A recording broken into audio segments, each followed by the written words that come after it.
안녕하세요. 이번 시간에는 전자회로 2장 트랜지스터의 바이어스 회로에 대해서 회로에 관련한 문제를 풀어보도록 하겠습니다.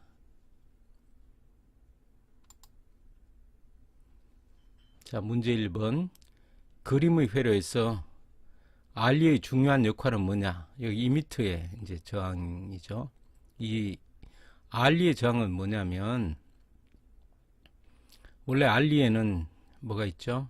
이게 이미터에 그라운드 사이에 저항이 있고, 이 저항이 있게 되면 어떤 정폭을 하게 되면 어떤 현상이 일어나느냐면, 여기 베이스 전류가 증가하면 콜렉터 전류가 베타배만큼 증가하죠. 즉 베타배만큼 증가하게 되면 이 RE의 저항에 의해서 여기 전위가 올라가게 됩니다. 올라가게 되면 베이스 전류가 줄어들게 되겠죠. 그래서 일단 그런 역할이 됩니다. 베이스의 전류가 흐르게 되면 콜렉터의 베타배만큼의 전류가 흐르고, 그 전류가 RE의 전하 강화로 이어지게 되면 이 에미터 전위가 올라가게 됩니다. 올라가면 베이스와 에미터 사이의 전압이 떨어지게 되겠죠. 그럼 베이스 전류가 줄어들고, 베이스 전류가 줄어들면 콜렉터 전류가 줄어들고, 콜렉터 전류가 줄어들면 여기 에미터의 전류가 줄어드니까 여기 에미터 전압은 다시 내려가게 되고, 이제 동작은 그렇게 됩니다. 그래서 이건 어떤 역할이냐면, 우리가 동작점을 이렇게 잡아두죠. 동작점을 잡아주면 여기에 있는 그 온도에 따른 전류, ICO라든가 이런 게 증가하게 되면 ICO가 증가하게 되면 에미터 전압이 올라가게 되죠. 올라가면 베이스 전류가 줄어드는 거죠. 그렇게 돼서 동작점을 안정화시킵니다. 동작점을 안정화시키는 게 1번이 답이고요. 이 동작점의 흔들림은 뭐 이렇게 있죠.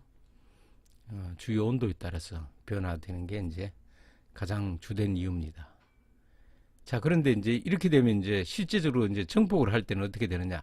신호가 동작될 때는 이 RE 때문에 정폭도가 완전히 떨어지겠죠. 그래서 여기에는 교류 신호에 대해서는 이게 바이패스 콘덴서를 두게 됩니다. 바이패스 콘덴서를 두게 되면 변화하는 신호에 따라서는 여기가 교류에서는 쇼트가 되니까 에미터의 저항이 없는 거랑 마찬가지죠. 그렇게 됨으로써 정폭도는 그대로고, 단지 이제 바이어스 전압은 이 RE에 의해서 안정화되는 거죠. 그래서 동작점을 안정화시키는 용도로 RE가 쓰인다. 에미터의 저항이 있는 거는 동작점을 안정화시킨다. 그렇게 아시면 됩니다.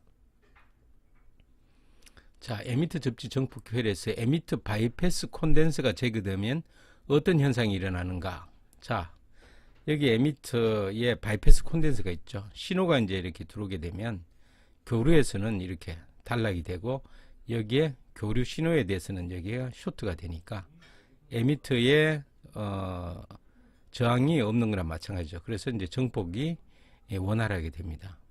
그런데 이제 동작점 입장에서 보면 이제 직류니까 그때는 RE가 있기 때문에 안정된 동작을 하도록 그렇게 동작이 되겠죠. 근데 이제 이 C2가 만약 바이패스 콘덴서가 만약에 없으면 어떻게 되느냐? 교류 신호가 정폭이 많이 돼야 되는데 이 RE 때문에 정폭이 제대로 되지 않습니다. 그래서 이 콘덴서가 없으면 이득이 감소되는 거죠. 이득이. 자, 그런 현상이 일어나게 됩니다. 그래서 이제 교류 신호, 변화하는 신호에 대해서는 여기가 이제 바이패스 이쪽을 통해서 이제 저항이 없어지게 되는 거죠. 그러면 이제 정폭이 원활히 이루어진다. 그래서 바이패스 콘덴서, 청로용 콘덴서라고 그렇게 얘기합니다.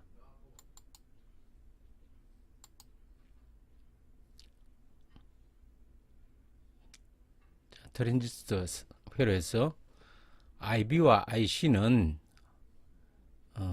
IB와 IC를 물어보네요. 여기 보면 IB와 IC를 이제 구하는 건데, 일단 IB를 구해야 되겠죠. 여기 보면 VB는 0.65V, 여기 VB 베이스와 이미터 사이는 0.62V다. 보시면 여기와 여기 사이, 여기와 여기 사이가 여기 나왔죠. VB는 0.65,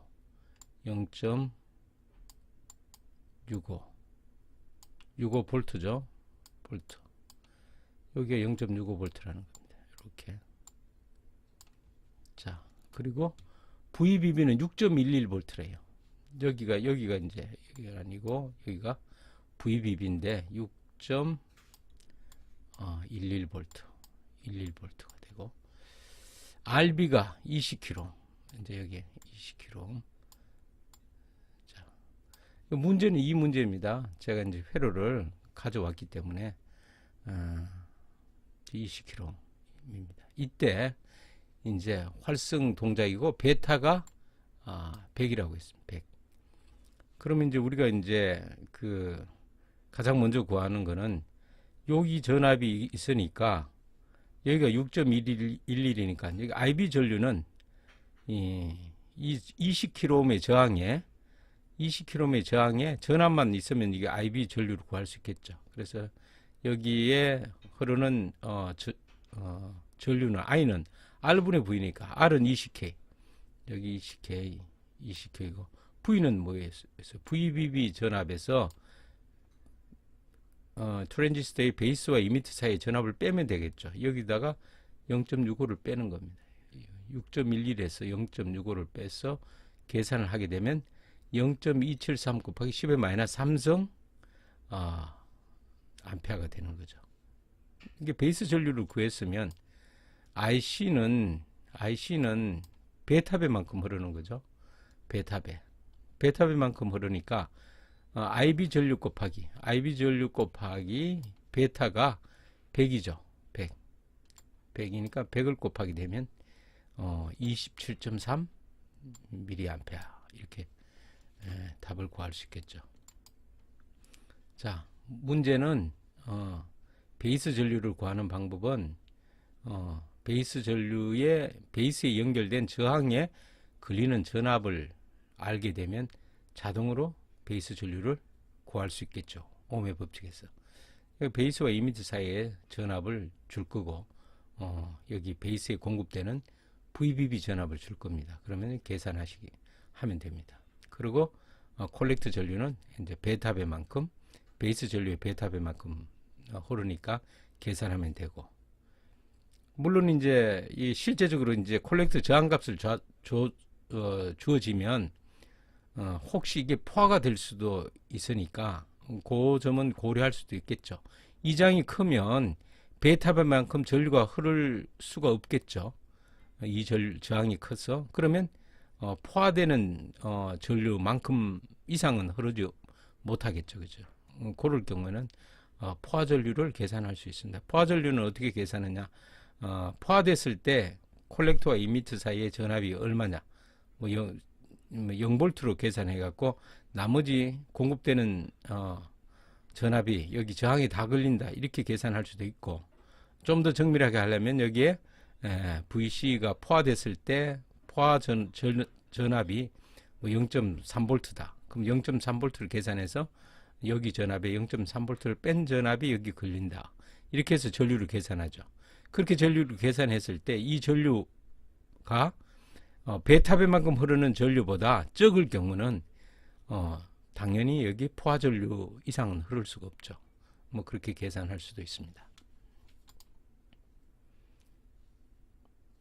4번 정폭 회로의 고주파 응답을 결정한 요소는 뭐냐? 정폭 회로에서 고주파에 대한 출력이 여기서 영향을 미치는 것은 뭐냐면 입력 이렇게 결합 콘덴서라든가 출력 콘덴서 같은 경우는 저주파를 막아주겠죠. 고주파에 대해서는 무사 통과입니다. 근데 문제는 이 트랜지스터의 내부 캐패시터가 있어요. CBC, 콜렉터와 베이스 사이, 그 다음에 베이스와 이미터 사이에 이 이 캐패시터 때문에 고주파 전류가 괴환이 되거나 그라운드로 연결이 돼서 이 신호를 이제 감쇄시키게 되죠. 그래서 고주파 응답이 이 콘덴서 용량이 크게 되면 높은 주파수에서 동작을 하지 않게 됩니다. 쇼트 돼버리는 거죠. 그래서 고주파 응답을 결정하는 요소는 트랜지스터 내부의 캐패시턴스다. 콘덴서다는 거죠. 이 콘덴서들은 제조할 때 어떤 면적, 확산 개수 거기에 따라 이제 좌우되겠죠. 자, 고주파 응답은 이게 트랜지스터의 내부 캐패시터 때문에 그렇다. 자, 5번 문제. 회로의 대역폭을 결정하는 소자에 대한 올바른 문장이죠. 대역폭을 결정하는 게 여기서 보면 1번 CB는 주로 저역차단 주파수, CB 저역차단 주파수죠. 여기 있으니까 여기에 주파수가 낮으면 저항이 커지죠. 임피던스가 커지니까 차단되겠죠. 그래서 이 CB는 주파수가 높으면 무조건 통과니까 저역을 차단하는데 이 영향을 미친다. CB. 마찬가지로 C도 마찬가지로 어떻게 보면 저역일 때 여기 저항이 커지죠. 커지게 되면 약간의 영향을 미치죠. 자, 그런데 주로 결정하는 거는 10이라는 거죠. 10인데 여기 2번이 C는 주로 저역 차단 주파수를 결정한다. 요 문제도 좀 아리송합니다. 지금 이 문제에서 이 C도 분명히 저역 차단 주파수에 영향을 미치는데 이제 주로 본다면 이 CB가 되겠죠. 그런 의미에서 RC는 주로 고역 차단 주파수를 결정한다. RC. 저항은 고역 차단 주파수하고 전혀 무관합니다. 고역 차단 주파수를 결정하는 것은 트랜지스터 내부에 콜렉터와 베이스 사이의 콘덴서 정전 용량, 베이스와 이미터 사이의 용량, 그 접합면의 용량에 의해서 고역 차단 주파수가 결정이 됩니다. 자, RE는 이제 바이어스 안정화를 위해서 있는 거니까 이거하고는 아무 상관없습니다. 이 문제는 약간의 이제 여기 주가 뭐냐를 이제 한다면 12가 맞는데 실제적으로 이론적으로는 C도 저역 차단 주파수에 영향을 미칩니다. 자, 6번 그림과 같은 회로에서 컬렉터 전류 IC를 구하면 베타는 100이다. 이거 0.7V다. 이거 마찬가지죠. 여기 베이스 전류는 이 저항에 걸리는 전압만 알면 I는 R분의 V니까 바로 계산할 수 있죠. 그래서 여기에 흐르는 요 저항에 흐르는 전류가 베이스 전류니까 그렇게 일단 베이스 전류를 구하게 됩니다. 이건 마찬가지로 4.7V 4.7V에서 여기가 VB가 0.7V니까 0.7V를 뺀 전압 4V가 걸리게 되겠고 여기가 20kΩ이니까 0.2mA가 되겠죠. 그 다음에 이제 콜렉터 전류는 베타배만큼 흐르는 거죠. 베타배만큼. 그래서 곱하면 20mA가 되는 거죠. 자, 요건데 20mA인데 실제적으로 이 저항 때문에 혹시 못 흐를 수도 있어요. 그런데 여기 보시면 여기가 쇼트가 됐을 때가 이제 포화라고 보면 이 10V가 여기 다 걸리게 되겠죠. 근데 R분의 V 하면 2분의 10 그러면 5mA가 되겠죠. 2분의 10. 자, 2분의 10. 2분의 10 하면 5mA. 그렇죠. 5mA. 그 5mA밖에 못 흐릅니다. 여기 계산상으로는 20mA지만은 여기가 쇼트가 됐을 때 5mA밖에 못 흐르니까 20mA를 흐를 수 없죠. 그래서 답은 5mA가 됩니다. 그래서 요게 지금 이제 좀 여러분들 헷갈리는데 원래 베타배만큼은 20mA가 흐를 수 있는데 이제 공급을 이게 쇼트 이상은 뭐 될 수가 없죠. 그죠? 여기에 여기가 뭐 전력을 생산하는 데가 아니니까 쇼트 됐을 때 10V가 여기 다 걸리면 2분의 10이니까 5mA 5mA밖에 못 흐르는데 베타배가 20mA라고 해서 20mA는 흐를 수 없죠. 얘가 할 수 있는 거는 쇼트 시키는 게 최대죠. 그러면 포화 상태로 이 트랜지스터는 포화 상태가 되면서 여기에는 5mA밖에 안 흐르게 됩니다. 그래서 포화 상태 그걸 나타내네요. 자, 요거는 한 번 더 계산해야 돼요. 여기 계산했다고 답을 이렇게 맞추면 요 2kΩ하고 10V가 있으니까 쇼트 됐을 때 포화됐을 때 전류 이상은 흐를 수 없으니까 반드시 계산을 한 번 더 해야 됩니다. 트랜지스터 컬렉트 누설 전류가 주요 온도의 변화를 해서 20 마이크로암페어에서 150 마이크로암페어로 증가할 때 컬렉트 전류가 1mA에서 1.2mA로 됐다. 안정도 S는 얼마냐? 요거는 이제 여러분들 외워두셔야 됩니다. 안정도는 ICO의 변화에 따라서 콜렉트 전류가 어떻게 바뀌느냐.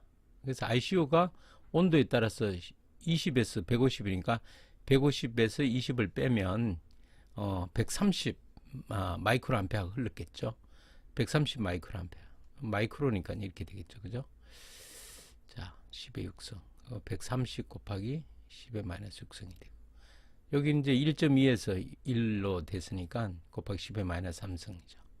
이게 130분의 이거 130 나오죠. 여기 이제 0.2니까 여기 10의 6성이 위로 올라가면 어떻게 돼요? 계산이 되면 3성이 없어지고 6성 중에 여기가 0.2인데 0.2인데 그게 없어지니까 10의 제곱이 남겠죠. 그러면 200이니까 130분의 200 하니까 1.538이 되는 거죠. 자, 요거는 안정도는 ICO의 변화분의 ICO의 변화. 여기 안정도도 S다. 기억해 두시기 바랍니다. 요것도 이제 여러분들이 이제 기억해 두셔야 될 사항인데 콜렉터의 역포화 전류 ICO는 온도에 따라서 이제 전류가 이제 흐르게 되는 거죠. 이거는 이제 반도체에서 그 소수 캐리어가 열에 의해서 전자가 방출되면 콜렉터와 베이스 사이에 역방향으로 걸려 있지만은 이제 전류가 흐르게 되는 거죠. 그 전류인데 요거는 온도가 10도 올라갈 때마다 ICO가 2배 증가한다. 요거는 이제 외워두시면 됩니다. 2배. 역포화 전류는 10도 올라갈 때마다 이게 이제 아주 작게죠. 마이크로암페어 단위인데 이 마이크로암페어 단위의 전류가 마이크로라는 건 10의 마이너스 6성이죠. 여기 10도 온도 상승할 때마다 2배 증가한다. 이건 그냥 외워두시면 되겠습니다. 자, 트랜지스터 정폭 회로에서 컬렉트 회로의 바이어스 설명 중 적당한 것은 컬렉트 쪽은 어떻게 되느냐? 컬렉트 쪽은 어떻게 됐냐면 컬렉트와 베이스 사이는 항상 역방향으로 공급됩니다. 이 콜렉터는 원래 콜렉터와 이미터 사이엔 전류가 안 흘러야죠. 그 베이스에 의해서 스위칭이 돼야 되니까 베이스와 이미터는 순방향 전압을 걸어주면 전류가 흐르고 이 전압에 의해서 이제 콜렉터 전류가 안 흐르던 콜렉터 전류가 흘러야 되죠. 그러니까 이 콜렉터는 기본적으로 역방향으로 연결돼요. 이 NPN이면 콜렉터 N에 플러스 전압을 가하고 PNP면 콜렉터 전압에 마이너스 전압을 가하는 거죠. 콜렉터 그래 전류가 이렇게 흘러가니까.